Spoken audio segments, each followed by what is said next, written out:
No, this was my last game as well.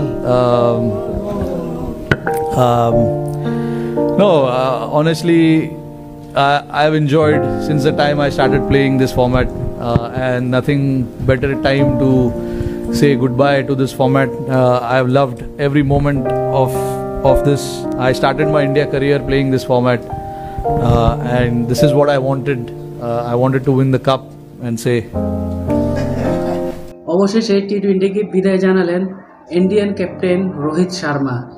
গতকাল টি-20 world cup 2024 ফাইনালে তারা জিতার পর তারা ট্রফিটা পাওয়ার পর খুবই আনন্দ উল্লাস করে এবং ইন্ডিয়ান যতগুলো প্লেয়ার ছিল, কোচ ছিল, সবাই উল্লাসে কান্না শুরু করে দেয়। আমরা হয়তো পার্শ্ববর্তী দেশ বাংলাদেশ হয়তো আমরা ইন্ডিয়াকে দেখতে পারি না, ইন্ডিয়ার আপনার হচ্ছে গিয়ে যতটা দুই করে বা তাদের কারুকার্যের কারণে আমরা হয়তোবা ইন্ডিয়াকে পছন্দ করি না বা দেখতে পারি না, সেটা সত্য। তারা অনেক কিছুই করে এবং তারা নিজেদের স্বার্থ হাসিলের জন্য অনেক কিছু করে থাকে, নিজেদের স্বার্থের অপব্যবহার করে। তবে আমি ভাবছিলাম হয়তোবা তারা যদিও বা ওয়ার্ল্ড কাপটা জিতে তাহলে হয়তোবা এতটা আবেগ আপ্লুত হবে না, কিন্তু আমার ধারণা সম্পূর্ণটা ভুল প্রমাণিত হয়ে তারা কিন্তু ঠিকই কান্নায় ভেঙে পড়ে। ধরতে গেলে প্রত্যেকটা প্লেয়ারই কান্নায় ভেঙে পড়ে, বিশেষ করে রোহিত শর্মা, বিরাট কোহলি এবং হার্দিক পান্ড্যায়া কিন্তু সে মাঠে শেষ ওভার কিন্তু সে করেছিল এবং তার এক ওভারে 16 রান প্রয়োজন ছিল এবং ডেভিড মিলারের মতো ব্যাটসম্যান কিন্তু ভাগ্যের জোরে কিন্তু তার প্রথম বলে কিন্তু ক্যাচ তুলে দেয় এবং সূর্যকুমার যাদব খুবই অসাধারণভাবে বাউন্ডারি থেকে ক্যাচটা পিক করে এবং সে ওভারটা খুবই ভালোভাবে করে এবং সে তার মনে খুব ভয় ছিল যেহেতু ফাইনাল ম্যাচ এবং লাস্ট ওভার রানগুলো নেওয়াটা সম্ভব, ব্যাটসম্যানও মাঠে আছে এবং কোনো ব্যাপার নাই রানগুলো নেওয়া। এই অবস্থা যতই ভালো বলার হোক না কেন সেই মার খেয়ে যেতে পারে যদি ভাগ্য সহায় না হয়। তো সেইভাবে হার্দিক পান্ড্যাও খুবই একটু ভয়ে ছিল বা একটু টেনশন কাজ করছিল, যার জন্য সে অনেক ভয় নিয়ে সে ওভারটা করে লাস্ট ওভারটা এবং ভাগ্য ইন্ডিয়ার সহায় ছিল, যার জন্যে ডেভিড মিলার আউট হয়ে যায় প্রথম বলে এবং আরও উইকেট চলে যায় এবং বাউন্ডারি মারতে পারে না, যার ফলে 7 রানে কিন্তু জিতে যায় ইন্ডিয়া। তো এই জন্য হয়তো বা হার্দিক পান্ড্যা বেশি কান্না করছে।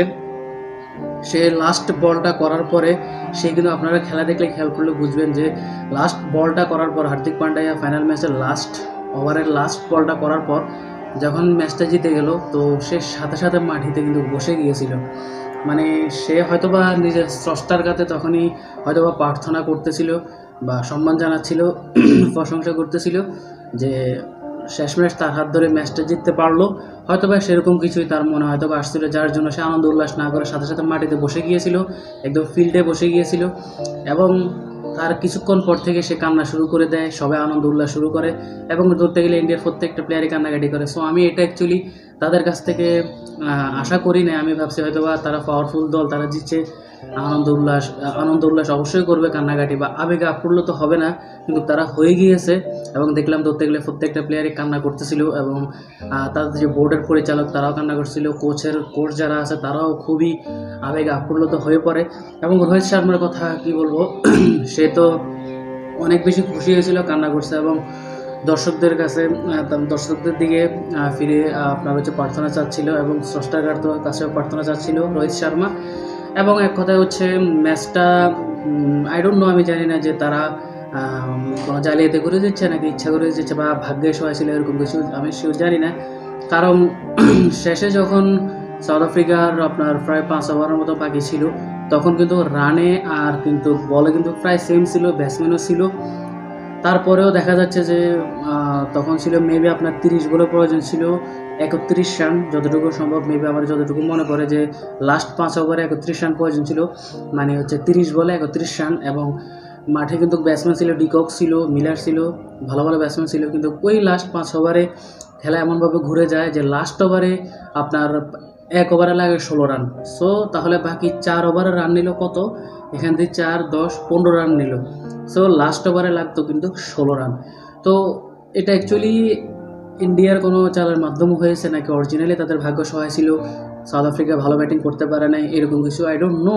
তবে যাই হোক শেষমেশ কথা এটাই যে তারা ওয়ার্ল্ড কাপ জিতেছে এবং হয়তো আমরা কেউ এক্সপেক্ট করি নাই বা আমরা আশা করি নাই যে রোহিত শর্মা তার টি-20 ক্যারিয়ারের এটাই শেষ ম্যাচ হবে। সে কিন্তু বলে দিয়েছে, শুরুতে আপনার ক্লিপটা দেখলেন, সে কিন্তু যখন ম্যাচটা জিতলো বা ফাইনাল ম্যাচটা জিতলো, কান্নাকাটিগুলো সবাই মিলে আনন্দ উল্লাস করলো এবং কাপটা ট্রফিটাও তারা নিয়ে এনজয় করলো।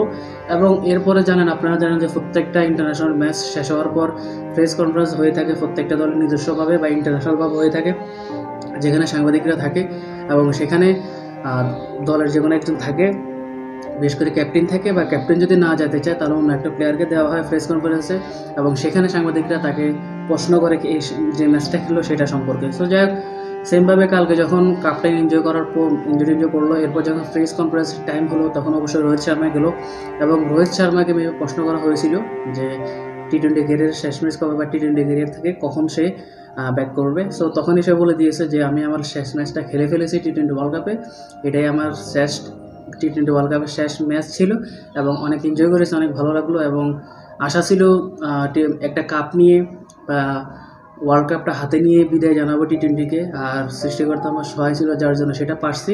সত্যি আমি ওয়ার্ল্ড কাপটা জিততে পারছি এবং এই আনন্দের মাধ্যমে আমি এই টি-20 ক্যারিয়ার থেকে বিদায় নিলাম, এটা কিন্তু সে বলে দিয়েছে।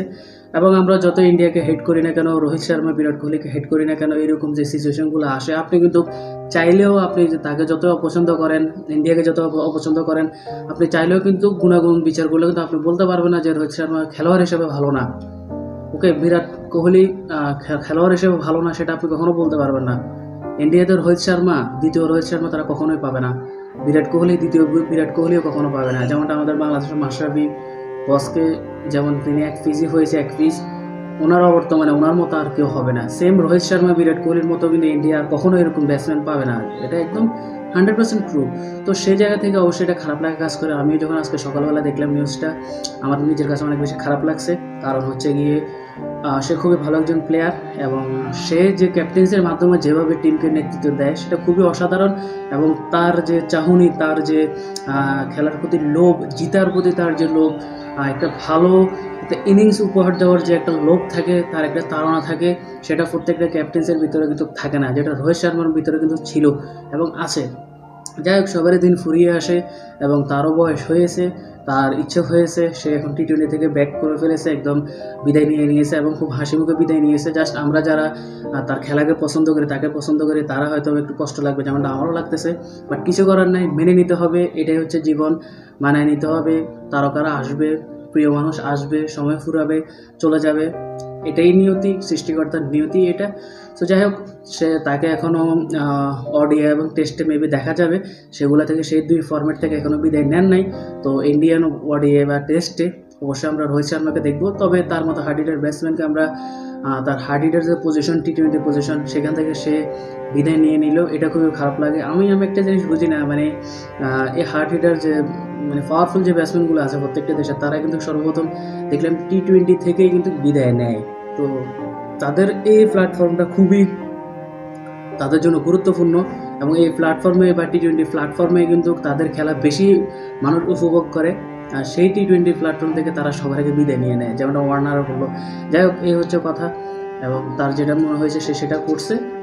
জাস্ট আমরা বলবো যে এটাই, যে তার পারফরমেন্স ভালো ছিল, সে যেন সবসময় ভালো থাকে এবং বাকি দিনগুলো যাতে সে ভালোভাবে থাকতে পারে এবং ওডিআই এবং টেস্টে সে যেন আরও ভালো খেলতে পারে। আমরা যারা খেলা পছন্দ করি, আশা করি আমরা সবাই রোহিত শর্মার কাছ থেকে এটাই চাইবো।